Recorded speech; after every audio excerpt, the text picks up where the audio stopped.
Hey guys, it's Leo. So before I start talking, if you hear some background noises, there's a birthday going on near my house and people are screaming and singing loudly. Anyway, let's talk about Cardcaptor Sakura Clear Card Hand episode 7. But just before we start talking about it, let me show you what I got some weeks ago. Look at this beauty.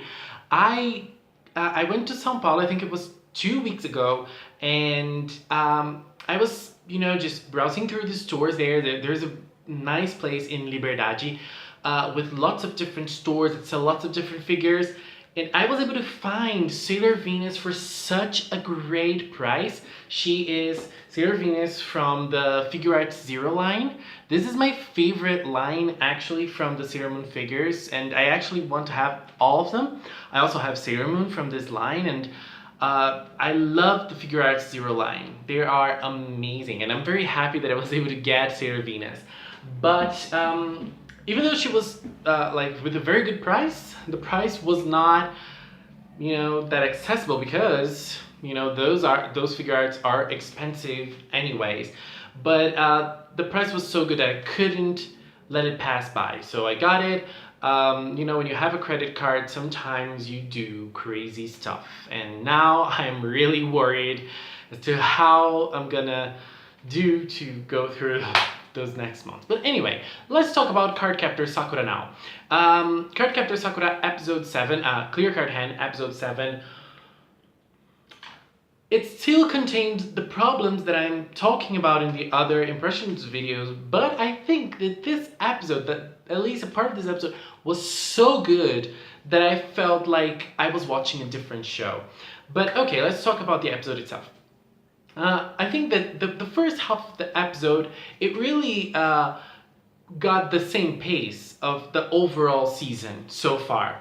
And in this episode, we had the motive of this episode was to actually discover what the card that she captured in episode 6, what does that card do? The record card is a new card. It's a different card from everything Sakura has experienced before, so she has no idea what that card does, and Tomoyo doesn't, Kero doesn't, and so they're gonna try and to discover how this card works.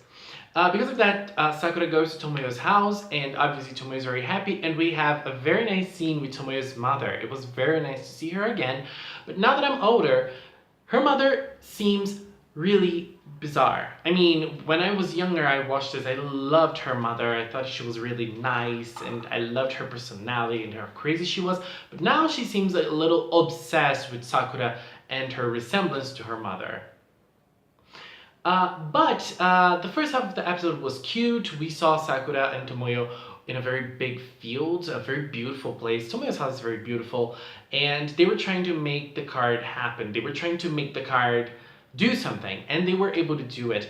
The card is actually very interesting, and I love how the card manifests itself in a green box. I thought it was cute, and let me just say that Kero is being someone who is really bringing lots of charisma to the season. Kero is really bringing something else. I mean, all the characters are very cute, and their voices are very low and they don't speak loudly, but Kero, he really breaks the mold, and I love that because we need a little more energy in Clear Card Hand, and Kero really brings that up, and I love how he does that. And well, I liked how they played with the record card and how they were able to do it, but Tomoyo was not very happy with it. I mean, she was, but she really wants to capture Sakura's actions with her own hands and eyes and products. So the record card, it might be important in lots of different situations, but I don't really see how it can be used, because, there's nothing really going on in Clear Card. So I don't know how it can be used and how Sakura is going to put it to use in the plot of the show itself. But I'm curious. I'm pretty sure they're going to do it. I was curious for the Siege card in episode 2, and they used it lots of times. And now I think they're going to use the record card for a very important reason in the future. I don't know which reason it is, But anyways, and then we had Xiaoran coming over and they were eating. I loved that scenery. I want a house like Tomoyo's house. Come on, that scenery. They were eating in the pond. Like there is this table on top of that wood plank, and then oh my god, there was a lake. It was so beautiful. Oh my god! And obviously that maze that looks like Peach Gardens from Mario Kart. Anyways, and then we had another new card coming up appearing. And obviously they noticed that card. Oh, before talking about the card, let me talk a little bit about Shodan. Shodan seems to have lost his powers to notice magic. And it's interesting because Yue doesn't notice magic again, Kato doesn't notice magic, and that's interesting because it reminded me of something they said in some episodes. Because when they saw Akiho and they saw her for the first time, no one noticed any magic in her. But they're not noticing magic in anything. So that girl might be related to something. We don't know how, but I think she's related to something. Because why would they put her in such a strong light into this season? I mean, she wouldn't really be a normal Sakura friend if she were just a regular person. I think she has something to do with the clear card's appearances, I don't know. Anyway, the new card appeared and we were able to see Xiaodan using a little bit of his powers. Such a nice thing, you know, with the sword using lightning, but he wasn't able to notice the card, he wasn't able to defeat the card, he wasn't able to do anything, but the animation was nice anyways.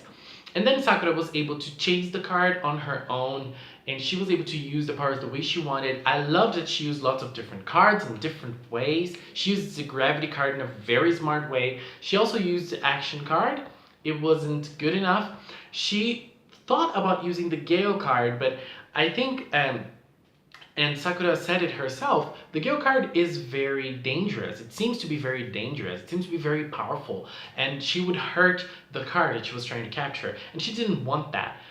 And she was able to approach the card with her own way, with her own personality, and she was able to capture it with her own grace because she wanted to be friends with the card. And let me just say that that scene, after Sakura captured the flight card, that scene that she used the flight card, it was the most beautiful scene of Clear Card Hand so far. I really loved it, and I really think that this second half of the episode was the best thing we've had in Clear Cards so far. It was so beautiful, and we've had everything matching. The Sakura's clothes were nice. The way the card manifests itself is also very beautiful. I mean, it's not just simple wings or angel wings or butterfly wings. No, it's a bow, you know, and it was so nice, and visually it's stunning. And apart from that, we had a great animation with Sakura flying. We had great soundtrack. The soundtrack was so nice, and I was feeling like I was flying with Sakura, you know, and that's not an easy thing to do. I was feeling like I was flying there with her, and it was so nice. I really liked that. And one thing that Sakura said at the end of the episode really struck something in me, because she said, all I want is that I want those cards to make people around me happy. And that's an interesting take on the glow cards, and also an interesting take on the series as a whole, because, you know, Sakura just wants people to be happy, and I think that those cards in Clear Card Hand so far, they have this not careful, but you know, this nice feeling towards Sakura. It seems that most of them, at least, they want Sakura to be happy in a way, and they're trying to please her. They're trying to make her feel happy. Apart from the main cards like the Gale card and the Aqua card, the other ones, they seemed to me, at least to me, they wanted like to embrace Sakura, and that's a very strange thing if you look at the mythology of the cards. So that's a very strange thing, but it is also a very nice thing, and it matches the tone of Cardcaptor Sakura and the way it deals with feelings. Anyways, that were my takes on episode 7. I really want to hear from you. Please leave a comment and let's talk about it. Guys, thank you so much for watching, and until next time, bye bye.